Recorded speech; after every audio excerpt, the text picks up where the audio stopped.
Hey everyone, welcome to the first general meeting for fall 2020 for UNLV AIAA. I'm Devin. I'm the treasurer for the club, and I'll also be co-hosting this with Kevin, who's our vice president, and he'll be popping in and out throughout this video. So if you don't know anything about AIAA or UNLV AIAA, our chapter was established 5 years ago, and we're still definitely a small chapter, but we've had some pretty promising results with strong placements in all the competitions that we've participated in. Um, and so really what we are is we're a club to introduce people into aerospace that attend UNLV, because we don't have a dedicated aerospace program. And so this kind of gives people that exposure as well as being able to build skills at actually working on projects and working with other engineers to meet some sort of design requirement. As kind of a general overview of what I'll be talking about today. So we have new leadership because it's a new school year, and then we'll be talking about a couple of our competitions, which are DBF, 3DP, which are both like hands-on competitions. So DBF, there's a new report or a new competition every year where they changed some of the requirements. So, um, and we'll get more into detail about these competitions later on. And then something that's new to us this year is design competitions. And so we're not really sure how many people are interested. And so we'll talk more about that again later on. But essentially they're just the report part. And so it allows people to go into much further detail, and actually learning the concepts without having to do the hands-on thing. So it kind of targets different people that have different interests. And then we'll also be talking about some upcoming events and also membership. And then here are our officers for this year. Um, most of these are familiar faces, with Jet now being the president. Kevin is the vice president. Uh, I'm Devin, and I'm going to be the treasurer. And then there's also a picture of Kevin Pooh, who is going to be our new secretary. He's actually a new member. I think he joined last year, um, and helped us out with DBF. And so it's kind of shows you that even if you're a new member, you still have leadership opportunities if you want to put in the effort and uh, help out the club. And so now I'm going to hand it over to Kevin and let him tell you a little bit about DBF. All right, and we're going to talk about design, build, fly now. And on the next slide here, DBF is, or design, build, fly, short DBF, is an international competition where teams compete in building radio-controlled aircraft to complete specified missions. This past year, so earlier this April, we actually placed third out of 101 schools internationally. And in that competition, basically, it comprised of 3 missions. The first one being airworthiness. We had to just fly a course and also land on a landing or takeoff strip. Second mission was to fly with as many passengers, weighted passengers, so they're about this big. And the more passengers you had on your plane, and as long as it take off within a certain distance, um, you got a lot of points there. And for the third mission is actually a banner tow. So you know how planes are actually towing a banner in the air for like advertisements. We actually had to take off with a plane with the banner furled, as in rolled up, and had to fly up and actually deploy the banner, unfurl itself in midair, fly a course as fast as it can, and then land with it, or actually it'll be let go and then the plane can land. So in that case, we actually did not get to compete, as in go to Kansas, because of the pandemic, but we did submit our design reports and we have our design finalized, and we actually won third place. It's pretty cool.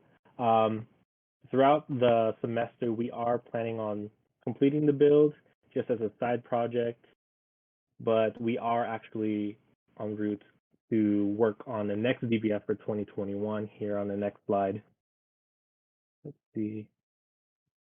So our new rules is, well, it's actually pretty similar. So as a maximum of a 5 feet wingspan of the plane, and also limit to 100 watt-hour LiPo battery. And the missions are actually a little bit different this time. So the first one's going to be a demonstration flight, same thing, airworthiness. Second mission is actually going to be similar to the banner tow last year, but instead of towing a banner, we're going to be towing a deployable sensor that's going to be hanging on the back of the plane, and then it has to actually be retracted back into the plane, which is pretty interesting. And then on mission 3, it's going to be a cargo carry. So the mentioned sensors, they're actually weighted, and it's going to be based on how many containers of sensors you can keep on the plane while flying.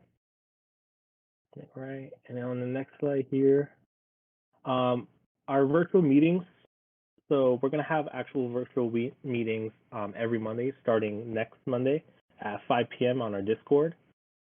And we're looking for people with some skills in terms of like if you had any experience with composites, electronics, coding, data analysis like MATLAB, aerodynamics, structures, or even piloting RC planes, if you had any experience with that. All right. Oh, that's it. Cool.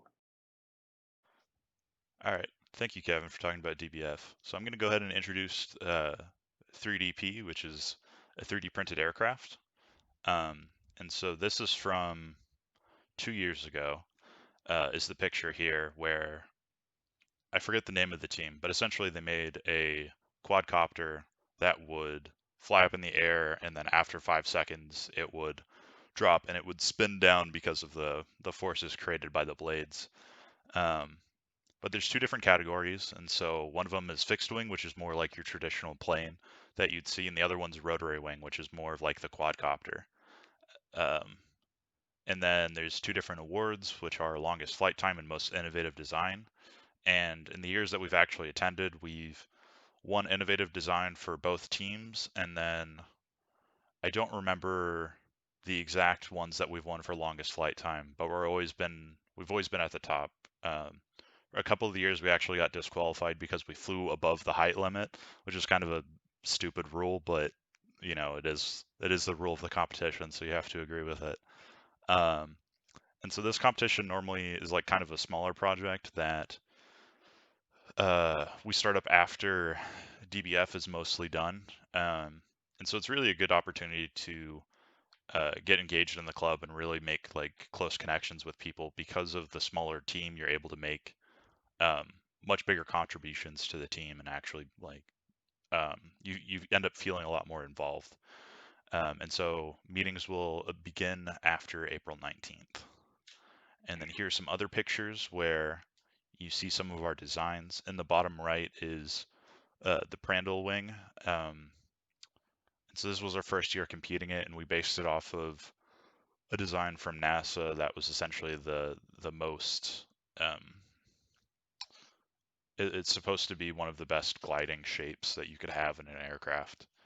Um, and then from there we went on to build the Yeetus Free. Um, and so it was just a little bit of a simpler design because we found that with the Prandtl wing, it shattered every time we tried to test it, and the CG was really hard to, or the center of gravity was really hard to balance, and so it was really hard to get it to fly properly. But with a simpler design, it was a lot easier to, you know, actually have a plane that just flew, and then we could focus on more of the like fun challenges of it. And so we changed the way we threw it into more of a discus launch, as you see in the upper right, because we figured we could throw it up, and then after it came back down, then we could use our propulsion um, to glide back or to fly back up to the height ceiling. And so I kind of did a poor job of explaining how the competition actually works. So it's essentially just the longest flight time, and then you only get 5 seconds of propulsion, um, and it has to be continuous propulsion, so it's just 5 seconds for one go. Um, and other than that, I mean, those are pretty much the basic rules. Um, but yeah, and then I'm going to introduce more of the design competitions. And so again, this is something that's new to us this year, but I think it'll be a good practice for really the real world where a lot of what you end up doing as an engineer isn't the hands-on side of things, but is a lot more of the writing and the technical writing and um, like fully thinking through the problems. And so these are the three competitions for this year, and they all seemed actually pretty interesting to me. Um, so the three different categories are aircraft, where essentially you have to design a light attack aircraft. Um, some of the like requirements for it is that it has to be able to carry 3,000 pounds of armament. It has to have provisions for carrying, deploying a variety of weapons, and also service life for 15,000 hours over 25 years. And so it really shows you some of the depth of that these competitions require you to go to be able to like fully satisfy the requirements. And then the second one in the middle there is the space design, where you have to fully design a mission to go to Mars and collect ice core samples and then bring it all the way back to Earth. And so it's supposed to be a robotic mission, and you're supposed to get about 5 pounds of ice core samples. There's extra dimensions and stuff, but I won't get into that. Um, and then uh, I thought this was an interesting requirement that they put on the like challenge rules, was that the samples must return to Earth by December 31st of 2030. And so that's just some interesting things to me because of putting that time constraint on it, so that people couldn't just say like, you send it out to the moon and then you just use gravity to get you all the way around, which I thought was funny and something I hadn't even thought of. Um, but if anybody's interested in that design, I would definitely recommend them to also talk to SEDS and see about um, like collaboration with them, because they're probably a lot more knowledgeable on the rocketry side of it at least, and they might be more knowledgeable on the robotic side of it as well. But if there aren't enough people from just the AIAA club, that SEDS might also have a couple people that are interested, so that you could continue on in this competition. And then the last project that they have for undergraduates was the engine design, and so they wanted to redesign the engine for the Concorde, which is a supersonic passenger plane. And essentially, you just had um, they had a couple different requirements of like where your cruise conditions were and how fast you had to be going with how much thrust, and then also how much the same kind of requirements except at takeoff. And then you also had to calculate the performance and total fuel consumption that should be typical for each mission. Um, and so some of the things for the actual like overall design competition is that teams have to consist of 3 to 10 people. Um, and that the winning reports range from like 90 to 100 pages. And so, um, like, while that sounds like a lot to do for one person or for even 3 people, it is, but you have a lot of time to do it. And so the proposal is due by February, and then the actual report has to be done and sent in by May 14th. Um, and so really, this is also just to see how many people are interested in this kind of design competition, because we haven't done one of these before. And so, um, we might have to do multiple teams, or, maybe nobody's interested in doing this. But if you are interested, please reach out to me either on Discord or through our email. And then I'll hand it back over to Kevin to go over our upcoming events. Thank you. All right, and we have up next upcoming events, right? So our events are actually going to be mostly on Discord and also virtual. So our Discord, we have the link in the bottom of the description of the video. Also, we have the URL right here. So we're actually going to have our first social event be a game night, and it's going to be right after this presentation. So um, be sure to join us on there on our Discord. And the first thing we're going to be playing is Straits of Danger. It's really not fun cooperative game. It's a blast. Trust me. Uh, can't wait to see you guys there. And also, game nights is going to be a recurring thing. I would say maybe once a week or maybe once every other week, and it will be varied um, depending on availability of members. We'll probably put a poll or we'll take some feedback from you guys saying which days are the best, and just keep an eye on the Discord for announcements like that. Right. And then, so before pre-pandemic, we would do a lot of socials in terms of having fly days, which is my personal favorite. We'll just have like a good community day. We'll go out on the dry lake bed in Boulder City. We'll take out all of our RC planes as a group. You don't have to have an RC plane to um, be involved, but also you can maybe learn to fly a plane there. But it's just a really fun day in the sun there. Also, we have hiking trips. We also have stargazing events, which we had last December or November, and it was really fun time. Right, in the next slide here.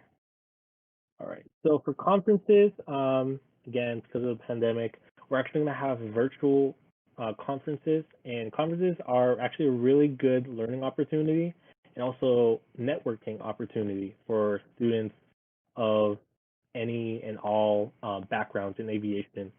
So basically, in these events, we're going to be like either listening to people in the aviation industry. We're going to be able to talk to and also be mentored by people in the aviation industry.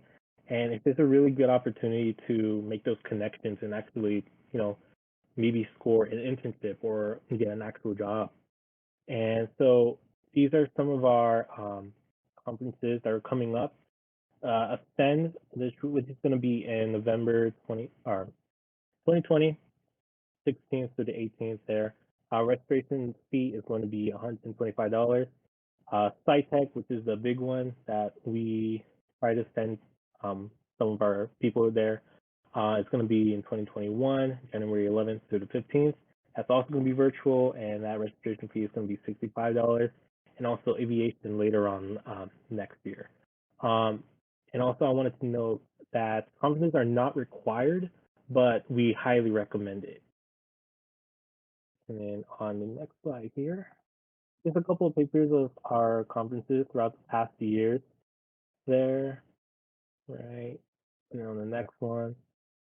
So our membership fee for our chapter is $25. It does include a AIAA shirt, and pretty much you need to pay that to be involved in AIAA as a club. And then if you want to actually compete in DBF or any of the competitions, it's required to have a $25 membership through AIAA. And you can contact us on how to do so, or it can be relayed to us, and we'll give you instructions on how to actually sign up for the AIAA membership, the national one. All right. And thanks again for guys for watching. For any questions, join us on the Discord. We're there right now. And also shoot us an email at unlvaiaaa@gmail.com so that we can add you to the mailing list, and you'll get our weekly newsletter, which will also contain updates of what we're going to be doing throughout that week. Also join us on our social media, Facebook, UNLV AIAA, Instagram at UNLV AIAA, and our Discord, most importantly. All right, thank you. See ya.